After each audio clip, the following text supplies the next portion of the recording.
أما بعد فأعوذ بالله من الشيطان الرجيم بسم الله الرحمن الرحيم ولتنظر نفس ما قدمت لغد صدق الله مولانا العظيم وصدق رسوله النبي الكريم الأمين ونحن على ذلك لمن الشاهدين والشاكرين والحمد لله رب العالمين مولاي صل وسلم دائما ابدا على حبيبك خير الخلق كلهم يا رب بالمصطفى بلغ مقاصدنا واغفر لنا ما مضى يا واسع الكرم. یہ صورت انشاءاللہ پیش نظر رہی وقت نزاعت کے روز حشر وچ قبر تے بول تھی جب ہوسی گزر کھوٹیاں تھی سنتا دے تھلیاں تے اس صورت نو میں جانا کھاں کہ جانے جہان آکھاں سچ آکھاں تے رب دی میں شان آکھاں جس شان کو شاناں سب بنیاں تے کتھے مہر علی کتھے تیری ثنا گستاخ کیاں کتھے جا رہی اللہ رب العزت کی حمد و ثنا بارگاہ نبوت میں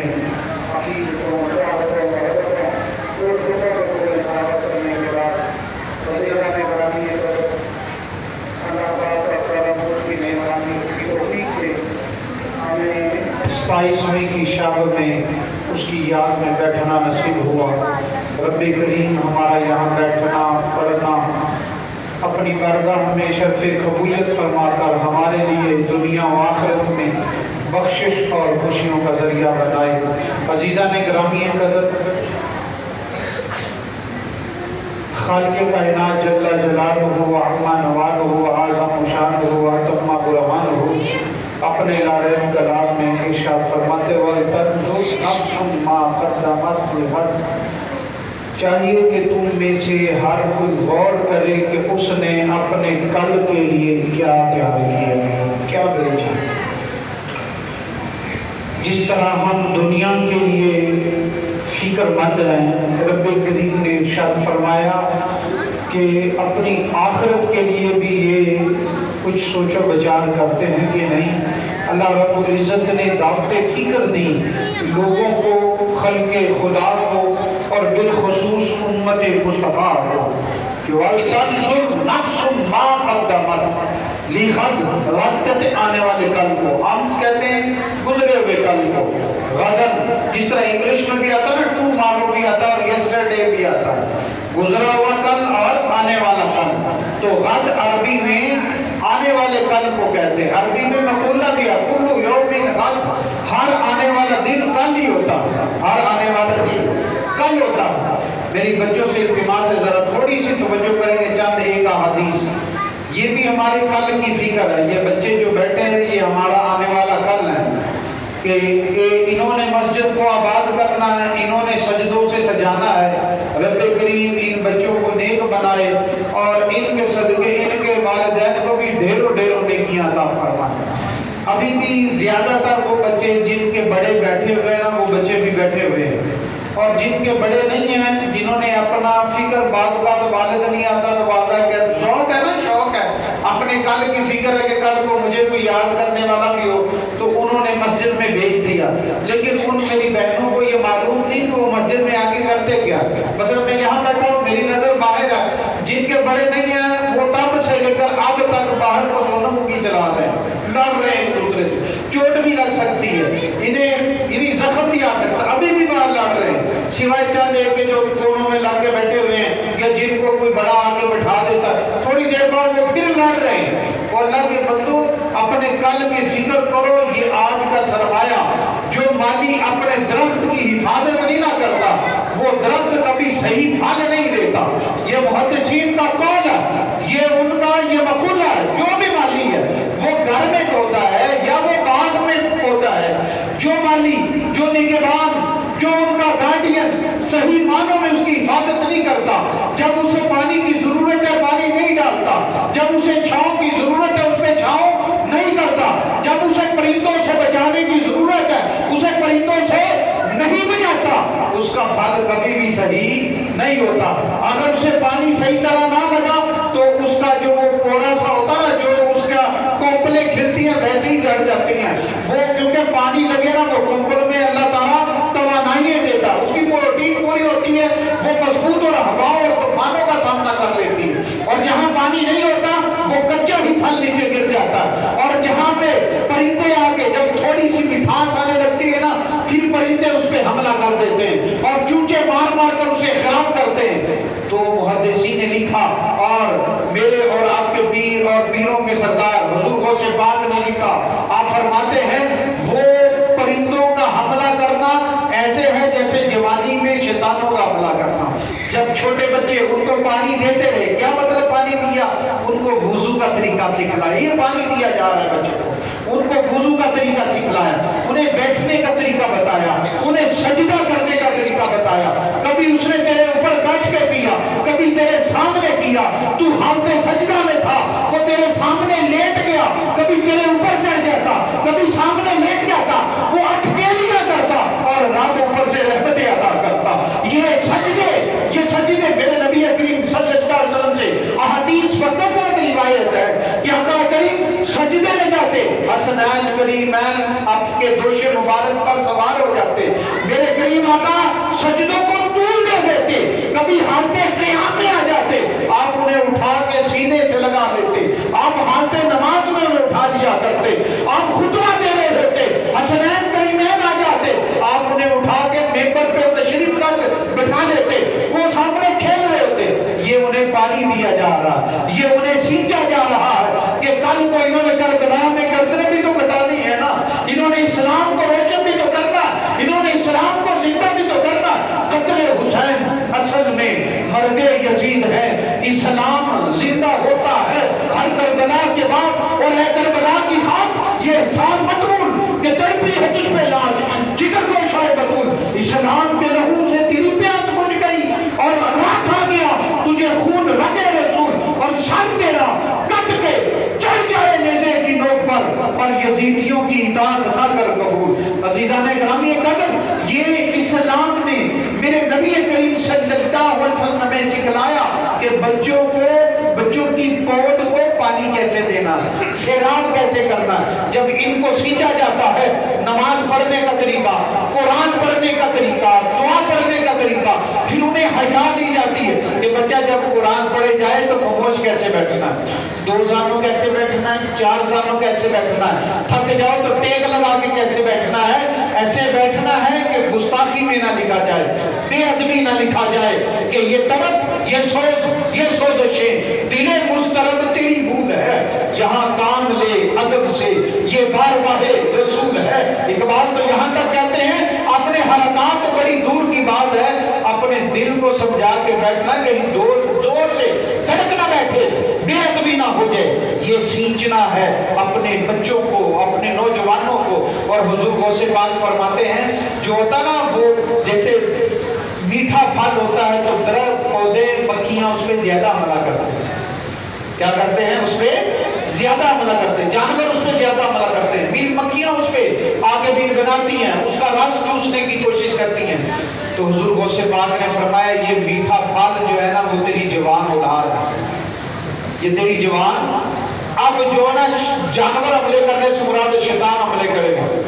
نماز پڑھنا, سر پہ ٹوپی لینا پڑے گی, بال خراب ہو جائے گا, پف خراب ہو جائے. ابھی تو میں نے آفس جانا جناب, میں نے سوٹ بھی کاٹن کا پہنا ہوا ہے, گھر والوں نے پریس بھی کر کے دیا, نماز پڑھی, رکوع سجود میں سلوٹیں نہ پڑ جائیں. تو یہ شیطان حملے کر رہا اور اس کی نماز کو برباد کرنے کے لیے, اس کے نماز کے فضیلت کو ختم کرنے کے لیے, اس کے نماز کے فیوز و برکات کو ختم کرنے کے لیے شیطان حملے کر رہا. تیرے کپڑے خراب ہو جائیں, تجھے وضو بھی کرنا پڑے گا, بازو فولڈ کرنا پڑے گا, کپڑے گیلے ہو جائیں گے, ابھی تو آفس جانا, دفتر جانا, کالج جانا. شیطان حملے کر رہا. تو غوث پاک فرماتے شیطان جوانیوں پہ, بڑھاپے پہ اتنا نہیں حملہ کرتا, بچپنے پہ اتنا حملہ نہیں کرتا جتنا شیطان جوانی پہ حملہ کرتا ہے. جتنی بن بلاہٹ جوانی پہ آتی ہے اور اس کا رس چوسنے کی کوشش کرتے کہ اس کی جوانی برباد ہو جائے. میرے کریم آقا علیہ السلام نے فرمایا جوانی کا ایک سجدہ بڑھاپے کے 70 سجدوں سے افضل ہوتا. جوانی کا ایک سجدہ بڑھاپے کے 70 سجدوں سے افضل ہوتا ہے. ہے، اس جوانی کو شیطانی بہکاووں سے بچانا ہے۔ اس لیے اللہ رب العزت نے ارشاد فرمایا وَلْتَنْظُرْ نَفْسٌ مَا قَدَّمَتْ لِغَدٍ۔ اے بندہ خدا تو سوچ تو نے اپنے کل کے لیے کیا تیار کر رکھا ہے، کل کے لیے کیا تیار کر رکھا ہے۔ آج بھی مہمان آنے نا تو میں کل مہمان آج سوچتے ہیں کہ یار کل مہمان ایک تاری کروانی ہے، سیری کروانی، بنانا کیا ہے، لانا کیا ہے، کہیں کل دکانیں نہ بند ہو جائے اور نہ مسئلہ بن جائے، ہڑتال ہی نہ ہو جائے، تو ہم آج نہ لیں، یہ نہ فکر کر لیں۔ اور میرے کریم آقا علیہ السلام نے فرمایا یہ دنیا کا مال بندہ کہتا ہے مالی مالی مالی، میرا مال میرا مال میرا مال، حالانکہ اس کا مال وہ ہے جو اس نے کھا لیا، جو اس نے پی لیا، جو اس نے پہن لیا، باقی تو وراثت ہے۔ تیری آنکھیں بند ہوئی، تیرے اپنے ایک دوسرے سے لڑیں گے کہ یہ میرا ہے یہ میرا ہے۔ تیرا مال وہ جو تو نے اپنے ہاتھوں سے صدقہ کیا، جو تو نے اپنے ہاتھوں سے زکوٰۃ دی، جو فطرانہ دیا، جو مسجد بنوا دی، مدرسہ بنوا دیا، کسی غریب کے کام آگے، کسی یتیم بے کس کے بے سہارا کے کام آگے، وہ تیرا مال دنیا میں رہ جائے گا، وہ تیرے کام آئے، تیرے مرنے کے بعد بھی تیرے کام آئے گا۔ تو فرمایا جس طرح تو اپنے آنے والے کل کی فکر کرتا ہے نا، اے بندہ خدا تو آنے والی قیامت کی بھی فکر کرتا ہے۔ یہ ایسی ہولناکیوں سے آئے گی، قرآن کہتا ہے القاریہ تو ملقاریہ، یہ کھٹکھٹانے والی ہے۔ تجھے کیا پتا کھٹکھٹانے والی کیا ہے؟ یہ جب آئے گی نا تو ایسا ہوگا جیسے جو پہاڑ ہے نا وہ دھوپتی ہوئی، جس طرح دھلی ہوئی پینجے سے نکلی ہوئی روئی ہوا میں اڑتی ہے نا، پہاڑ بھی اس طرح اڑ رہے ہوں گے قیامت کے خوف سے۔ ان کا وزن ہی ختم ہو جائے گا، ان کا بوجھ ہی ختم ہو جائے گا، ہوا میں اڑ رہے ہوں گے۔ یہ قیامت کی فکر کا ہے بندہ خدا آج۔ اس لیے اللہ نے فرمایا وَلْتَنْظُرْ نَفْسٌ مَا قَدَّمَتْ لِغَدٍ۔ ابھی عید آئی نہیں، ابھی چند دن باقی ہیں، چند دن گنتی کے۔ اللہ ایمان کی حالت میں ہمیں دے دے، اللہ اپنے حبیب کی ہمیں یاد میں دے دے۔ جب چند دن رہ جاتے نا رمضان میں، صحابہ کی آنکھیں نکل جایا کرتی تھی، اور بخاری مسلم شریف کی حدیث مبارکہ ہے، سیدہ ام المومنین عائشہ صدیقہ رضی اللہ تعالیٰ عنہ فرماتی ہیں میرے نبی کریم صلی اللہ علیہ وسلم جب ذکر کرتے تو دل سے نا جیسے ہڈی کے ابلنے کی آواز آتی، ایسی آوازیں آیا کرتی تھی، اور فرماتے عائشہ اپنے رب کو راضی کر لو، مہینہ جا رہا ہے، اپنے رب کو راضی کر لو۔ جتنی رحمتیں اس عشرے میں مل رہی ہے نا، پورا سال اتنی نہیں ملنی جتنی رب اتنے رحمتیں عطا کر رہا ہے، جتنا کرم اس مہینے میں کر رہا ہے اور اس عشرے میں کر رہا ہے۔ اس طرح میرے کریم آقا فرماتی پہلے تو 2 عشرے تھوڑا بہت کبھی کبھار آپ آرام فرما لیتے تھے، آخری عشرے کمر بستہ ہو جاتے، نہ خود سوتے تھے نہ گھر والوں کو سونے دیتے۔ عبادت الہی میں یہ ہے کل کی فکر، اور میرے نبی تو ہے ہی معصوم نہیں لگا تھا، تو ان کا ہر عمل اپنی امت کے آنے والے کا لگے ہوئے، اتنا پیار کرتے ہیں وہ اپنی امت سے، اتنے لجپال ہیں۔ سیدہ سی روایت ہے، آپ فرماتی ہیں میں نے اپنے نبی کو جب بھی دیکھا رب کی بارگاہ میں التجا کرتے مانگتے دیکھا، میں نے اپنی ذات کے لیے نبی کو کبھی مانگتے نہیں دیکھا، جب بھی مانگا تو امت کے لیے ہی مانگا، جب بھی مانگا۔ اب دیکھیں آپ کی ولادت ہے تو رب حب لی امتی سجدہ، آپ معراج پہ جا رہے ہیں تو سجدہ، آپ معراج سے واپس آئے تو سجدہ، قیامت کے دن جو رب کریم نے ارشاد فرمایا وَلَسَوْفَ يُعْطِيكَ رَبُّكَ فَتَرْضَىٰ، ان قریب تیرا رب تجھے اتنا عطا کرے گا کہ آپ راضی ہو جائیں گے۔ تو نبی رحمت صلی اللہ علیہ وسلم سے پوچھا گیا یا رسول اللہ آپ راضی کب ہوں گے؟ تو آپ فرماتے ہیں جب تک میرا ایک امتی کو مجھے جہنم میں نظر آئے گا میں راضی نہیں ہوں گا، یا اللہ اسے بھی بڑھ۔ ہر وقت اپنی امت کے لیے مانگا، ہر وقت۔ تو ہمارا حق نہیں بنتا کہ ہم اس کی یاد میں روئیں گر گڑائیں کہ مولا ہمیں بھی اس کی محبت عطا کر دے، ہم بھی اللہ کی، ہمیں بھی اللہ کی ایسی محبت نصیب ہو جائے، ہمیں بھی بعد وہاں کی حاضری نصیب ہو جائے۔ اور یہ جو چند دن رہ گئے ہیں جسے ہم جشن کے طور پہ منا رہے ہیں، آپ دیکھیں یہاں احباب کتنے ہیں اور بازار میں احباب کتنے، جا کے اندازہ لگا کے آ جائیں۔ دکانیں بند کر رہے ہیں، زبردستی دکانیں بڑھا رہے ہیں، نہیں جناب بڑی مہربانی تھوڑا یہ سوٹ رہے گا جناب، عید آ رہی ہے جناب، فلاں آ رہے ہیں، بچے نہیں ہیں، فلاں نہیں ہیں۔ حضرت علی رضی اللہ عنہ فرماتے ہیں بندہ خدا عید تو اس کی ہوتی ہے جس کے روزے قبول ہوتے ہیں، جس کے روزے قبول ہیں۔ یہ کل کی فکر وَلْتَنْظُرْ نفس ما قدمت لغد، اے بندہ خدا تو سوچ تو نے اپنے کل کے لیے کیا تیار کر رکھا ہے۔ حضرت جابر بن عبداللہ رضی اللہ تعالیٰ عنہ سے ہے کہ جو بندہ اپنی فکر میں لگتا ہے نا کل کی قیامت کی، وہ قرآن کے دامن کو نہیں چھوڑتا، وہ قرآن کے دامن کو ہر وقت قرآن کی تلاوت، قرآن پہ اپنی زندگی کو گزارنا، اور قرآن کو نور کہا جاتا ہے، یہ اللہ کا کلام ہے، یہ نور ہے۔ اور اس کی مثال میں ایک دیتا ہوں، ہمارے بزرگ دودھ کو بھی نور کہتے ہیں، اس کے اوپر نہیں بیٹھتے تھے پہلے دور میں، اس میں